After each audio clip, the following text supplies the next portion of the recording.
우리는 성령님의 인격과 신성에서 시작하여 오순절의 폭발적인 능력, 구원의 신비로운 역사, 그리고 우리 안에 맺히는 아름다운 성품의 열매와 교회를 세우는 다양한 은사에 이르기까지 성령 하나님의 다채롭고도 위대한 사역들을 함께 탐구해 왔습니다. 그렇다면 이 모든 놀라운 진리가 우리의 일상과는 어떤 관련이 있을까요? 성령님은 단지 특별한 순간에만 경험되는 신비한 능력일까요? 아니면 매일 아침 눈을 뜨고 잠자리에 들기까지 우리의 평범한 삶의 모든 순간에 함께 하시는 실제적인 동반자일까요? 이 마지막 여정에서 우리는 성령 충만의 진정한 의미를 발견하며 그것이 특별한 종교적 체험이 아니라 날마다 동행하는 삶이라는 핵심 가치관임을 깨닫게 될 것입니다. 성령 충만이라는 말은 오늘날 많은 오해를 낳기도 합니다. 어떤 이들은 큰 소리로 기도하거나 뜨거운 감정에 휩싸이거나 혹은 신비한 현상을 경험하는 것만이 성령 충만이라고 생각합니다. 물론 성령께서 역사하실 때 그러한 현상들이 동반될 수도 있지만 성경이 말하는 성령 충만의 본질은 훨씬 더 깊고 지속적인 삶의 상태를 의미합니다. 성령 충만에 대한 가장 중요한 명령이자 정의는 에베소서 5장 18절에 기록되어 있습니다. 술 취하지 말라. 이는 방탕한 것이니 오직 성령으로 충만함을 받으라.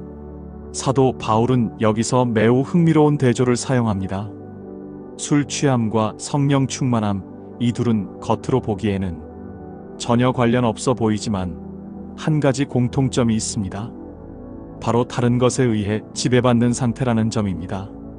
술에 취한 사람은 자신의 이성이나 의지가 아니라 알코올의 힘에 지배당하여 평소와 다른 말과 행동을 하게 됩니다.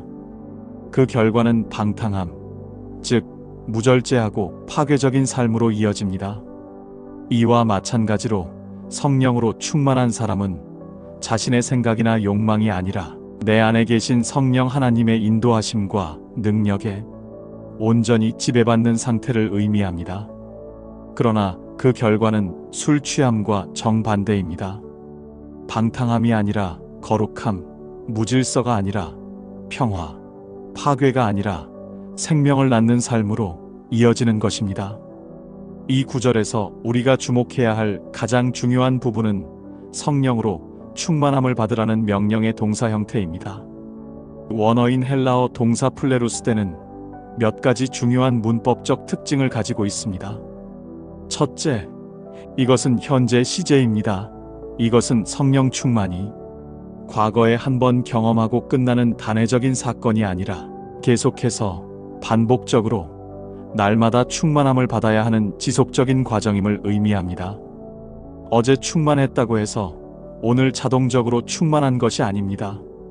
우리는 매일 매 순간 성령의 충만하심을 구하고 의지해야 합니다.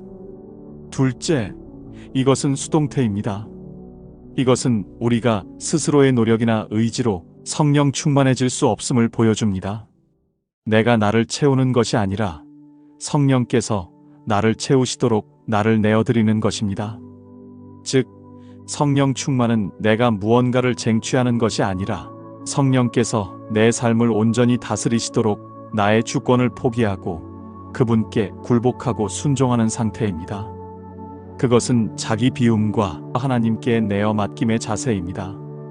셋째, 이것은 명령형입니다. 이것은 성령 충만이 일부 특별한 신자들에게만 해당되는 선택사항이 아니라 예수 그리스도를 믿는 모든 성도에게 주어진 필수적인 명령임을 의미합니다. 성령 충만 없이는 그리스도인의 삶을 제대로 살아낼 수 없기 때문입니다. 결론적으로 성령 충만이란 우리가 성령을 더 많이 소유하는 것이 아닙니다. 예수님을 영접하는 순간 성령께서는 이미 우리의 전 존재 안에 완전히 들어와 거하십니다.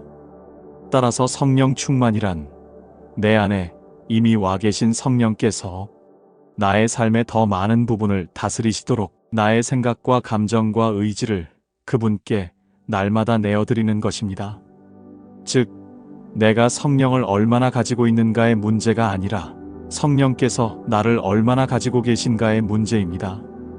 이것이 바로 우리가 붙들어야 할 지속적인 내어드림과 순종이라는 성령 충만의 핵심 가치관입니다. 이 가치관 위에서 우리는 비로소 성령님과 함께하는 일상의 능력을 경험하기 시작할 것입니다.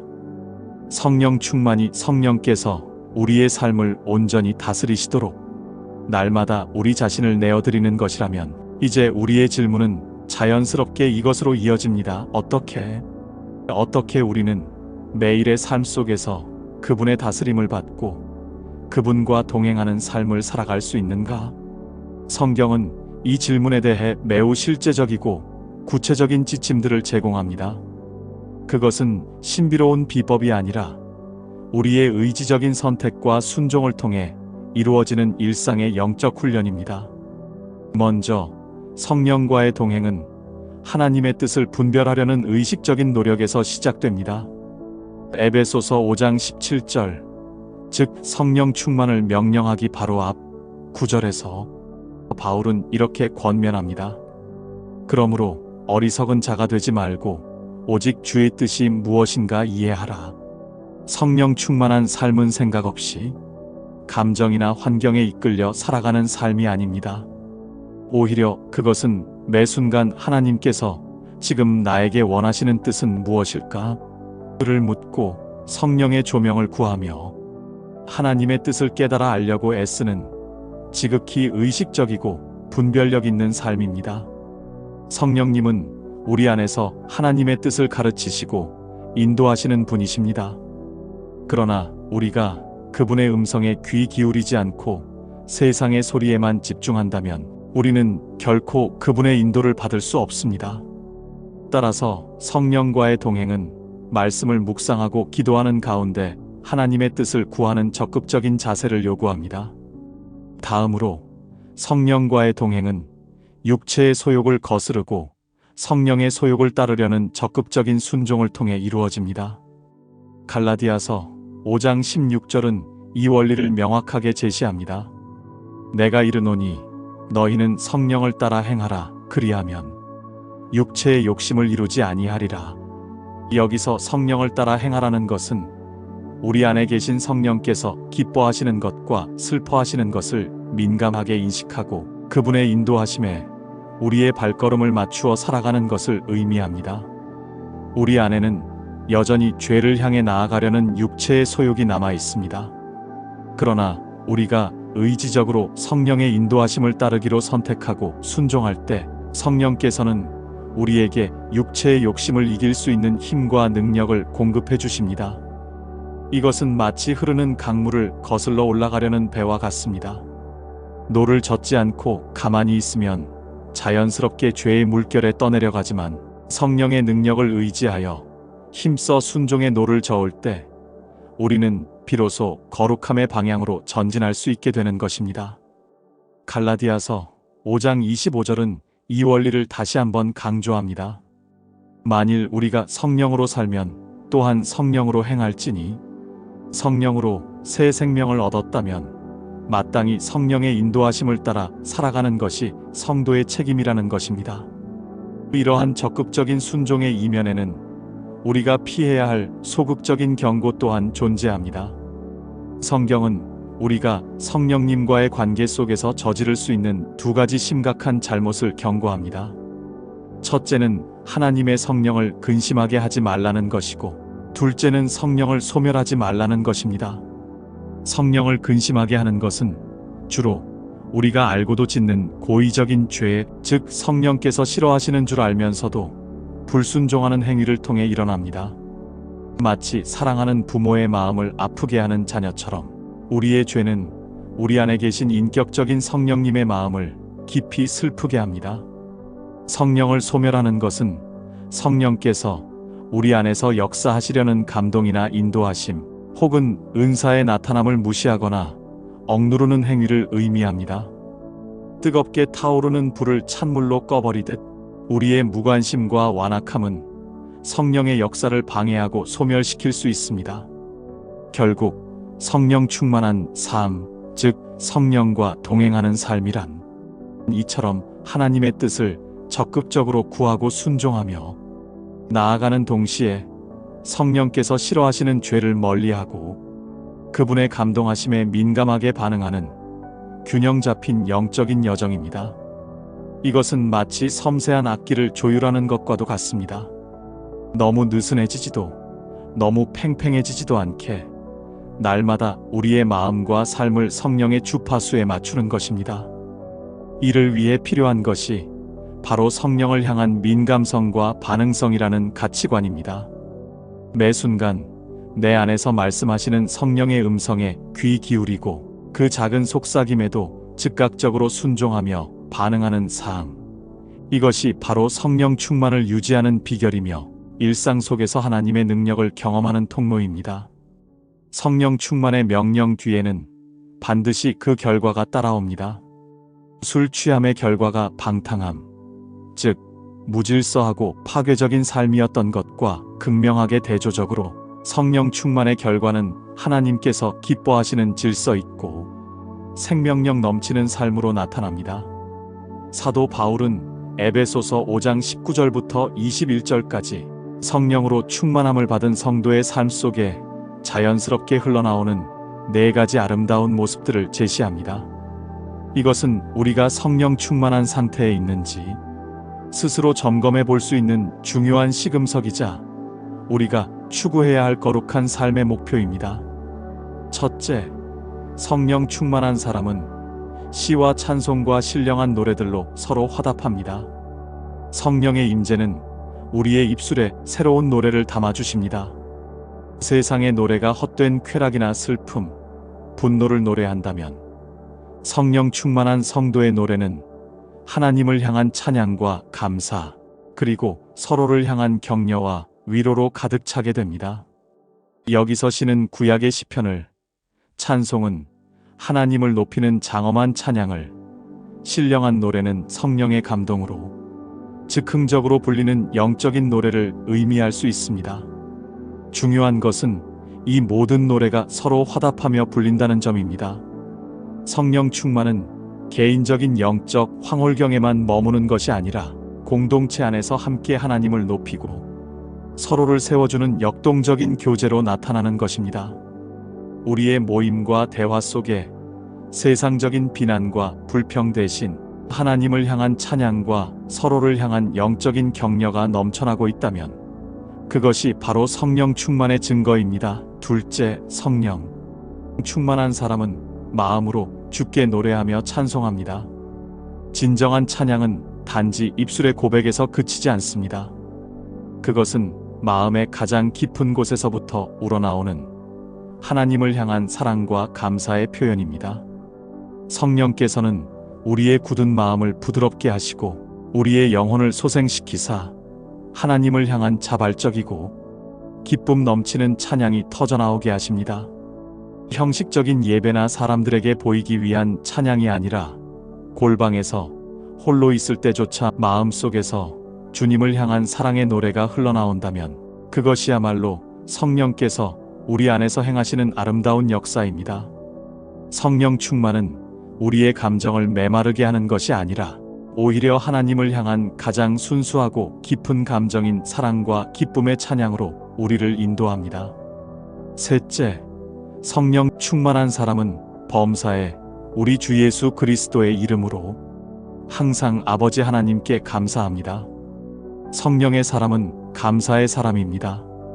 술 취함이 현실에 대한 불만과 자기 연민으로 이어진다면 성령 충만은 어떤 상황 속에서도 그 안에 숨겨진 하나님의 선하신 뜻과 은혜를 발견하고 감사하는 영적인 시각을 열어줍니다.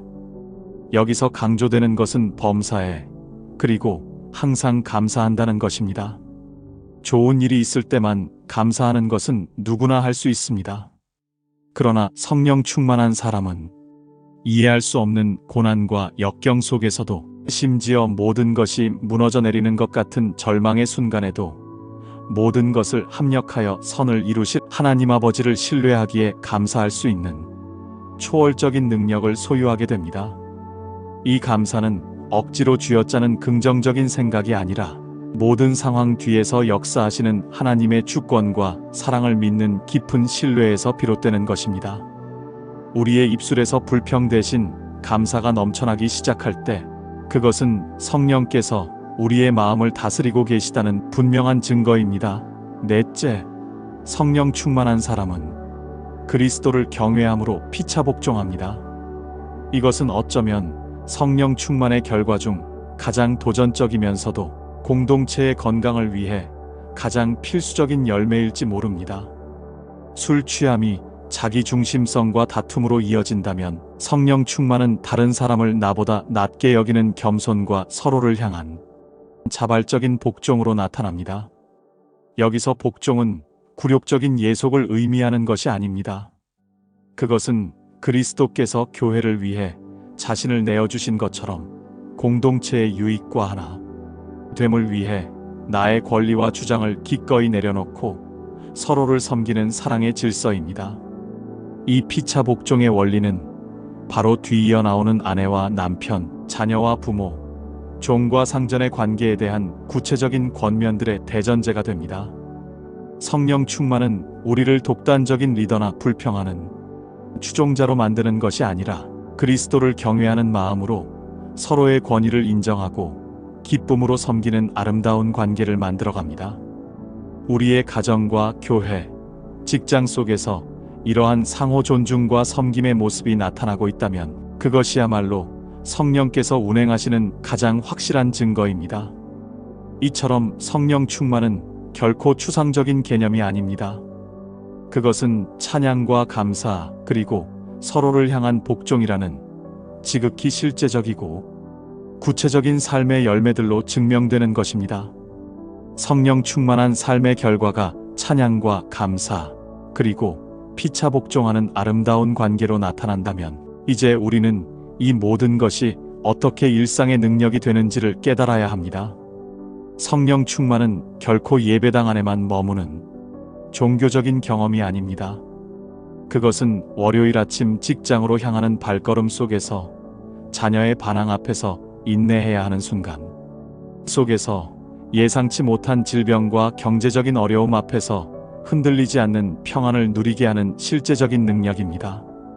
성령님과 동행하는 삶은 우리를 현실의 어려움으로부터 도피시키는 마법이 아닙니다. 오히려 그것은 그 현실의 어려움을 정면으로 마주하고 이겨낼 수 있는 하늘의 능력을 공급받는 통로입니다. 우리가 성령의 인도하심에 민감하게 반응하고 그분의 뜻에 순종하며 살아갈 때 그분은 우리에게 죄의 유혹을 이길 거룩한 힘을 주시고 인간관계 속에서 사랑하고 용서할 마음을 부어주시며 감당하기 어려운 슬픔 속에서도 하늘의 위로를 경험하게 하십니다. 또한 그분은 우리가 복음을 증거해야 할 때 담대함을 주시고 섬김의 자리에서 지치지 않을 새 힘을 공급하시며 우리가 알지 못하는 미래를 향한 지혜와 분별력을 허락하십니다. 이 모든 것이 바로 성령 충만을 통해 우리가 일상 속에서 누리게 되는 능력입니다. 그러므로 성령 충만은 더 이상 신비로운 소수의 전 유물이 아니라 평범한 일상을 살아가는 모든 그리스도인이 날마다 추구해야 할 생존의 필수 요소입니다. 우리의 힘과 지혜만으로는 결코 세상의 유혹과 죄의 권세를 이길 수 없으며 하나님께서 기뻐하시는 거룩한 삶을 살아낼 수 없습니다. 오직 우리 안에 거하시는 성령 하나님의 능력을 힘입을 때만이 우리는 이 땅에서 하나님 나라의 백성다운 능력 있는 삶을 살아갈 수 있습니다. 성령을 말하다 시리즈를 통해 우리는 성령님이 누구시며 우리를 위해 어떤 위대한 일들을 행하시는지를 함께 살펴보았습니다. 그분은 우리를 거듭나게 하시는 구원의 영이시며 우리를 그리스도의 성품으로 빚어가시는 성화의 영이시고 우리에게 교회를 섬길 은사를 주시는 능력의 영이시며 마침내 우리의 일상 속 모든 순간에 함께 하시며 힘을 주시는 동행의 영이십니다. 이제 남은 것은 이 진리를 우리의 삶으로 살아내는 것입니다. 매일 아침 성령의 충만함을 구하고 매 순간 그분의 인도하심에 순종하며 그분과 함께 울고 웃는 인격적인 교제를 나누는 것. 이것이 바로 하나님께서 우리에게 원하시는 가장 복되고 능력 있는 삶의 모습입니다. 저희 안에 거하시며 날마다 새 힘을 주시는 성령 하나님, 저희의 연약함을 아시고 늘 함께 하시며 도우시는 보혜사 성령님의 은혜에 감사드립니다. 저희는 너무나 자주 성령님의 능력을 의지하기보다 저희 자신의 힘으로 살아가려 했고, 성령님의 인도하심을 구하기보다 세상의 지혜를 따르려 했으며, 성령님을 근심하게 하는 죄악된 길을 걸어갔음을 고백합니다. 저희의 불순종과 무지함을 용서하여 주옵소서. 이제 간절히 구하오니 저희가 날마다 성령으로 충만함을 받게 하여 주옵소서. 저희의 생각과 감정과 의지를 온전히 주님께 내어드리오니 성령께서 저희의 삶을 온전히 다스려 주옵소서.